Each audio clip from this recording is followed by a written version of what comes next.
Inaresto ang isang lalaki ng mga pulis matapos umanong managa ng kanyang nakaalitan sa barangay Pantok, Gabaldon, Nueva Ecija bandang alas 10 ng gabi kamakailan. Ayon sa ulat, nakatanggap ng tawag sa telepono ang himpilan ng pulisya mula sa mga opisyal ng barangay hinggil sa naganap na insidente ng pananaga sa nasabing lugar. Agad namang rumisponde ang mga tauhan ng pulisya sa pangunguna ni Police Major Ray Ian Dr. Agliam, Chief of Police, upang awatin at mapayapa ang sitwasyon.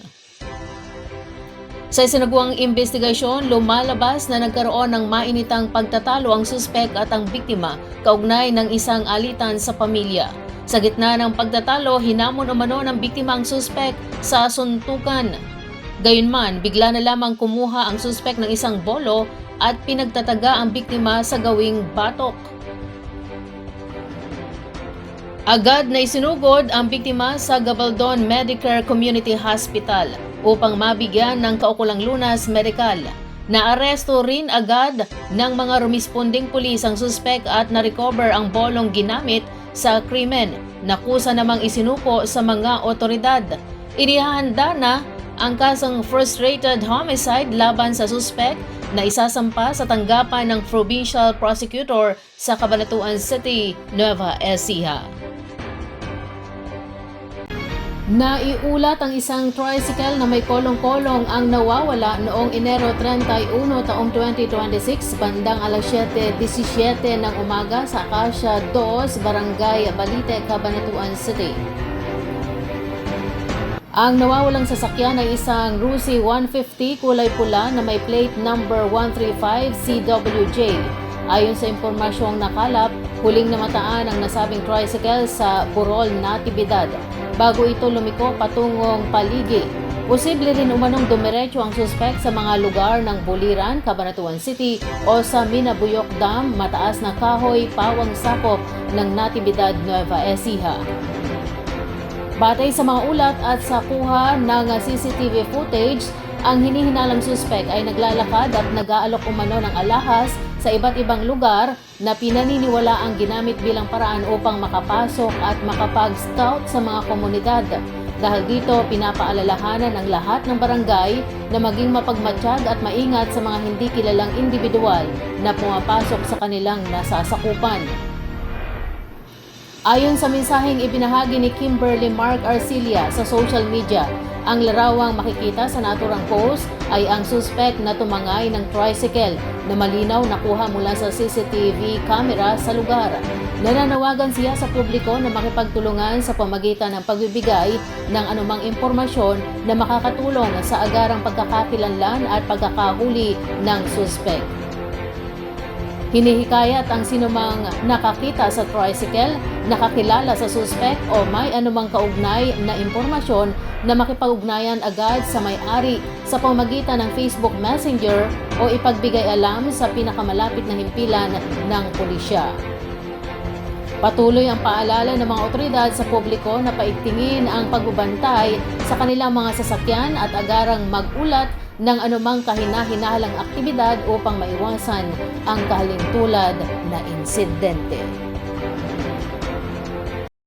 Bilang bahagi ng patakaran ng Estado na pangalagaan ang integridad ng teritoryo at kapakanan ng mamamayan, lalo na ng kabataan, laban sa masamang epekto ng ipinagbabawal na droga sa pisikal at mental na kalusugan, patuloy ang isinagawang operasyon ng kapulisan laban sa ilegal na droga sa lungsod ng Cabanatuan.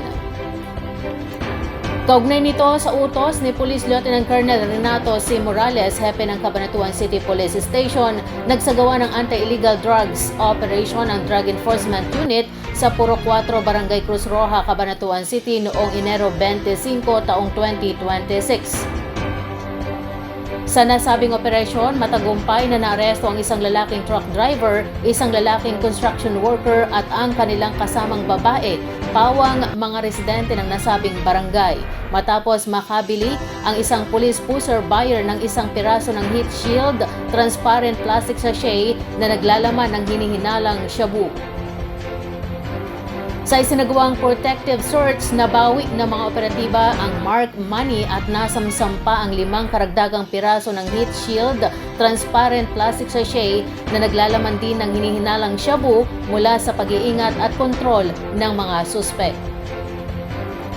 Ang kabuang tinatayang bigat ng nabili at nasamsam na hinihinalang shabu ay humigit kumulang 3 gramo na may standard drug price na 20,400 pesos. Kasalukuyang inihanda ang kasong kriminal laban sa mga suspek para sa paglabag sa Republic Act No. 9165 o Comprehensive Dangerous Drugs Act of 2002 na isa sa ilalim sa inquest proceedings sa tanggapan ng City Prosecutor ng Cabanatuan. Habang naaresto rin ng mga operatiba ng Cabanatuan City Police Station ang isang 29 anyos na lalaki na akusado sa paglabag sa Republic Act No. 9165 o Comprehensive Dangerous Drugs Act of 2002 sa isinagawang operasyon noong bandang alas 10:30 ng umaga, Pebrero 1, taong 2026 sa Barangay San Juan Acfa, Cabanatuan City. Ang suspek ay kabilang sa No. 2 most wanted person sa lungsod ng Cabanatuan. Ang warrant of arrest laban sa kanya ay inilabas ng Regional Trial Court RTC ng Cabanatuan City noong Enero 14, taong 2026. Matapos ang pagkakaaresto, ang nasabing individual ay pansamantalang nakadetine sa Cabanatuan City Police Station para sa kaukulang dokumentasyon at proseso ng batas. Pinapaalalahanan ni Police Lieutenant Colonel Morales ang publiko na seryosong tinutugunan ng lokal na pulisya ang anumang aktibidad na may kinalaman sa illegal na droga.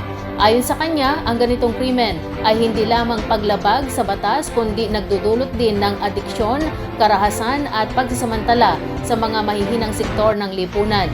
Hinimok niya ang lahat na pag-isipan ang magiging epekto ng kanilang mga desisyon hindi lamang sa sariling kinabukasan kundi pati na rin sa buhay ng iba. Sinabi pa ni Police Lieutenant Colonel Morales na ang tuloy-tuloy na pagkakaaresto sa mga taong pinaghahanap ng batas ay patunay ng masigasig na pagtupad ng kapulisan sa kanilang tungkulin. Dagdag pa niya, layunin ng pulisya na mapanagot ang lahat ng wanted persons upang malinis ang lipunan mula sa mga pugante at mga elementong lumalabag sa batas.